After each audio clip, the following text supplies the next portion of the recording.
Hello friends, जोहार, नमस्कार। स्वागत है आप सभी का आपके अपने चैनल इकोनॉमिकल पीसीएस में। दोस्तों, जेटेट नियमावली में पिछले 5 वर्षों में 2 संशोधन हो चुके हैं। अब हालिया जो एक न्यूज़ आ रहा है वो है तीसरे संशोधन का, है ना। थर्ड अमेंडमेंट होना है और ये थर्ड अमेंडमेंट भी काफ़ी नेसेसरी अमेंडमेंट है, बहुत ही अनिवार्य संशोधन होना है।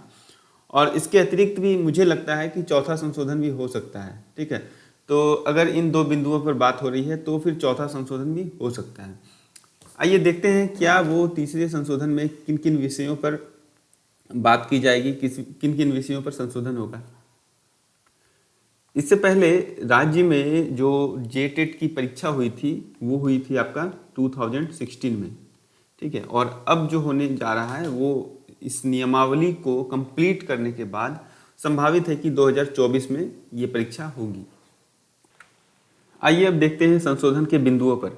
सबसे पहला है जेटेट में 6ठी से 8वीं कक्षा तक के 250 अंकों का परीक्षा का प्रावधान था। ठीक है, सभी प्रश्न 1 अंक के होंगे।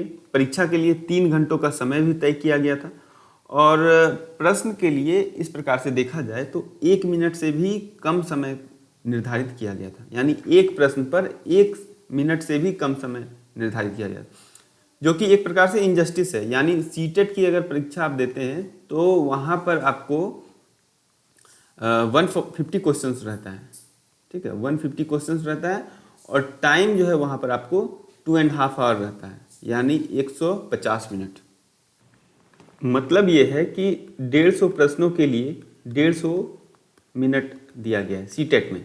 ठीक है, लेकिन यहाँ पर आपको 250 प्रश्न हैं और आपको समय दिया गया है 180 मिनट।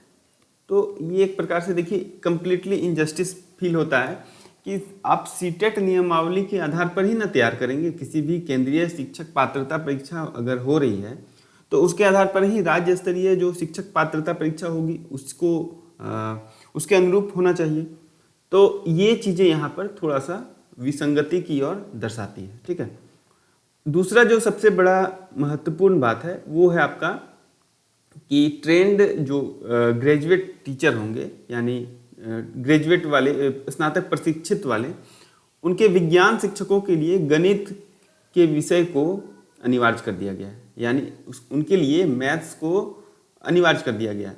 लेकिन प्रश्न का स्तर जो है उसको स्नातक स्तरीय रखा गया है। ठीक है, इसी प्रकार से भाषा शिक्षकों के लिए अंग्रेजी को भी अनिवार्य किया गया है और अंग्रेजी विषय में अनिवार्यता के तौर पर देखा जाए तो भाषा शिक्षकों को अगर अंग्रेजी अनिवार्य कर दिया जाएगा और वो ग्रेजुएट लेवल का होगा तो that is a kind of injustice. ठीक है, यहाँ पर भी इनजस्टिस होगा क्योंकि देखिए हर एक जो भाषा शिक्षक होंगे वो अंग्रेजी को स्नातक स्तर तक नहीं पढ़े होंगे। ठीक है, कोई हिंदी में स्नातक है, कोई उर्दू में स्नातक है।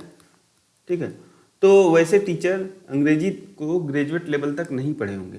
तो इस स्थिति में क्या होगा कि इसके स्तर को, यानी भाषा के स्तर को, यानी अंग्रेजी विषय के अनिवार्यता के स्तर को इंटरमीडिएट लेवल या फिर मैट्रिक लेवल तक का किया जाना चाहिए।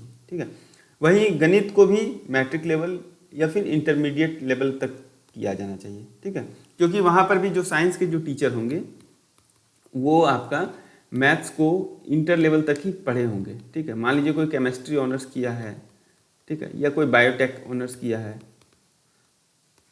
ठीक है, फिजिक्स वाले हैं, तो उनका ज़्यादा इंक्लिनेशन यानी ज़्यादा झुकाव जो है वो आपका फिजिक्स, केमिस्ट्री, इन सब विषयों पर रहता है, ना कि मैथ्स के विषयों पर।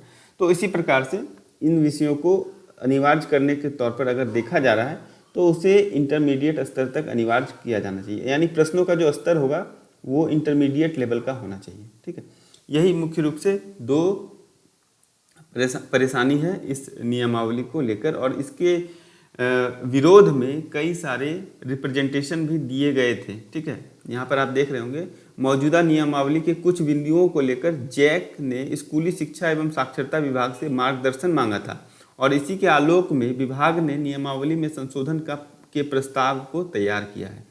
यानी जो डायरेक्शन मांगा गया था उसके अनुरूप ही ये नियमावली के संशोधन को तैयार किया जा रहा है। मतलब आप समझिए कि कितना रिलेक्टेंट है यहाँ के अधिकारीगण कि इस नियमावली को तैयार करने में, जिसको आप सिंपल से नियमावली के आधार पर कर सकते थे, लेकिन इतना ज़्यादा फंसाया जा रहा है कि बच्चे लोग वाकई में परेशान हैं।